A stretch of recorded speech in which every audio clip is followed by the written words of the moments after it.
유대 사회에 이런 속담이 있었습니다. 아버지가 신포도를 먹었으므로 그의 아들의 이가 실 것이라. 그 고대 사회를 생각해 보면요, 집단적 혹은 세대적인 책임 의식이 굉장히 강했습니다. 그러다 보니까 한 사람의 잘못이 가족이나 후손들에게까지 영향을 미칠 것이라고 생각한 겁니다. 그러니까 마치 죄가 유전된다고 보는 거죠. 그 요즘에 이제 성도님들 중에 그 손주들을 봐주시는 분들이 종종 계신데요. 그 아이들이 한참 신나게 놀고 있으면 엄마들이 옆에서 보고 있다가 종종 이런 말씀들을 하시죠. 아유, 쟤는 왜 저러는지 몰라. 그러면 옆에 계시던 할머니께서 그런 엄마를 바라보며 이렇게 말씀하십니다. 너 어렸을 때랑 똑같아. 사실 그렇죠. 아이들을 키우다 보면 그게 정말 신기한 부분입니다. 왜 저렇게 별난가 싶다가도 웃을 때나 울 때 또 여러 가지 행동하는 걸 보면 어렴풋한 기억이지만 제가 어릴 때를 떠올려 보기도 하고 또 지금의 나를 바라보게 하기도 합니다. 굉장히 비슷하다라는 거죠. 그런 것처럼 유대인들은 죄도 유전된다라고 여겼던 겁니다.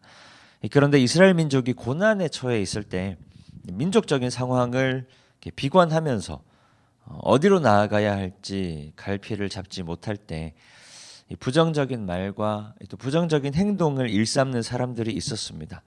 그런 사람들이 이렇게 이야기하는 거죠. 아버지가 신포도를 먹었으므로 그의 아들의 이도 시게 될 것이라. 그러니까 신포도를 먹은 건 아버지인데 아버지가 신포도를 먹었기 때문에 아들의 이까지 시게 될 것이다. 이렇게 이야기하는 겁니다. 원래는 그런 뜻이 아닌데 민족의 고난을 앞에 두고 마냥 비관하는 겁니다. 지금의 상황이 너무 안 좋으니까 우리가 이 안 좋은 상황이 결코 해결되지 않을 거야 라고 절망적인 이야기를 쏟아내는 겁니다. 지금의 이 고난이 결코 우리 대에서 끝나지를 않겠구나. 우리 자녀들의 대에도 또 그들의 자녀들의 대에도 고난이 끊이질 않겠구나 하는 말들로 자기만 아니라 주변에 있는 사람들이나 자기 민족들까지 절망의 시리에 빠지게 만드는 겁니다. 그래서 하나님께서 오늘 본문에 이렇게 말씀하십니다. 본문 3절 말씀 함께 읽습니다. 주 여호와의 말씀이니라. 내가 나의 삶을 두고 맹세하노니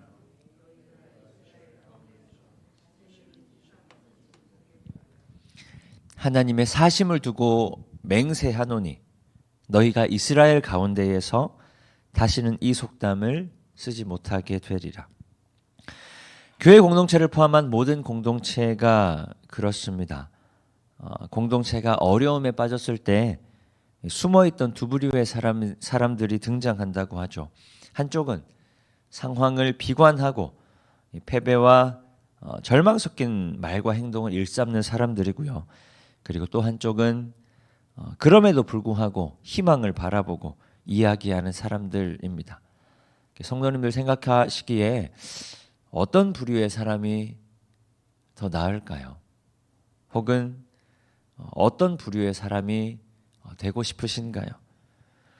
아무리 부정적인 상황이라 한들 어떤 쪽이 공동체와 개인에게 더 도움이 되는 사람일까요? 부정적인 말과 행동을 나뿐 아니라 다른 사람들에게도 하면서 그런 나와 다른 사람의 의욕을 무너뜨리는 사람일까요? 아니면 힘들고 어렵지만 다시 회복하려고 부단히 노력하는 사람일까요?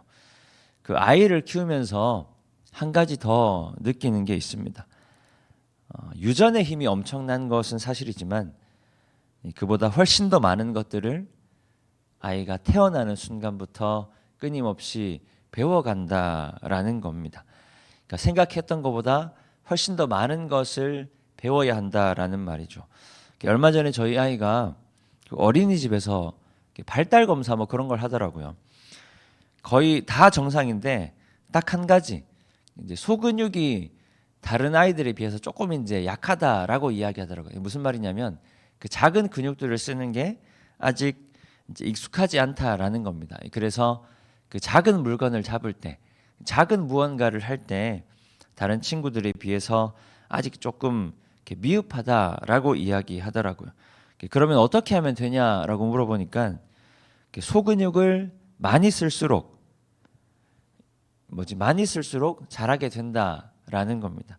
그러니까 집에서 이제 소근육을 많이 쓸 수 있도록 작은 물건을 잡는 걸 연습하고 계속 반복하면 금방 는다라고 이야기하더라고요. 그러니까 그러다 보니까 또 한 가지 생각하게 되는 거죠. 야, 정말 이 아이들이 저절로 클 것 같았지만 저절로 되는 게 정말 하나도 없구나 하고 생각하게 되는 겁니다.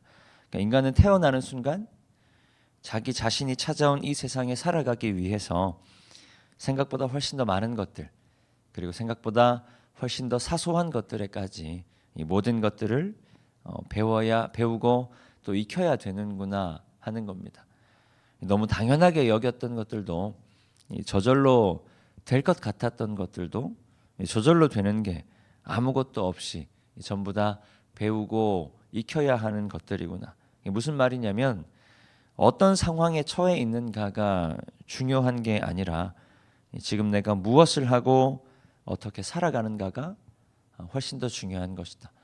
유전의 힘이 엄청난 것도 사실이지만 그것보다 훨씬 더 엄청난 것은, 훨씬 더 중요한 것은 배워 나가는 것이다. 앞으로 내가 어떻게 행동하고 어떻게 살아가는가가 훨씬 더 중요하다라는 겁니다. 그래서 또 이렇게 말씀하십니다. 오늘 본문 4절 말씀 함께 읽습니다. 모든 영혼이 다 내게 속한지라 아버지의 영혼이 내게 속함 같이 그의 아들의 영혼도 내게 속하였나니 범죄하는 그 영혼은 죽으리라. 모든 영혼은 부모에게 속한 것 같지만 모든 영혼은 부모에게 속한 것이 아니라 하나님께 속한 것이다.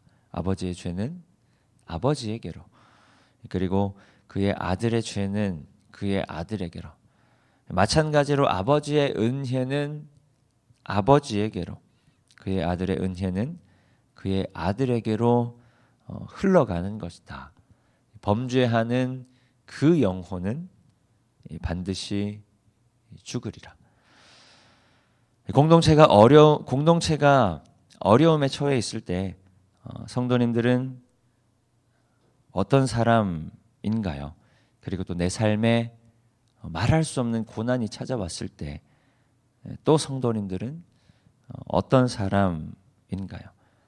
마치 하나님의 회복하심이 다시는 찾아오지 않을 것처럼, 하나님의 일하심이 없는 것처럼 말하거나 행동하시지는 않습니까? 성경이 우리에게 끊임없이 말씀하고 있는 것은 하나님의 심판이기보다는 하나님의 회복하심입니다. 비록 지금 힘들고 어려워도 반드시 하나님께서 우리의 삶을, 우리의 공동체를 회복하십니다. 도무지 헤쳐나갈 수 없을 것 같은 절망에 휩싸여 있어도 하나님은 반드시 회복하신다라는 말씀입니다. 그리고 그것을 믿고 따라가는 것이 우리의 믿음인 줄 믿습니다. 오늘의 삶도 하나님께서 인도하시고 또 회복하시는 줄 믿습니다. 고난의 시간이 너무 더디게 흘러가는 것처럼 느껴질 때에도 하나님 여전히 우리를 인도하시고 하나님 여전히 우리를 회복하십니다. 그렇게 우리의 삶 가운데 함께 하시는 하나님을 신뢰하며 오늘 하루도 믿음으로 승리하는 모든 성도님들 되시기를 축복합니다. 이 시간 주신 말씀 기억하며 함께 기도하겠습니다.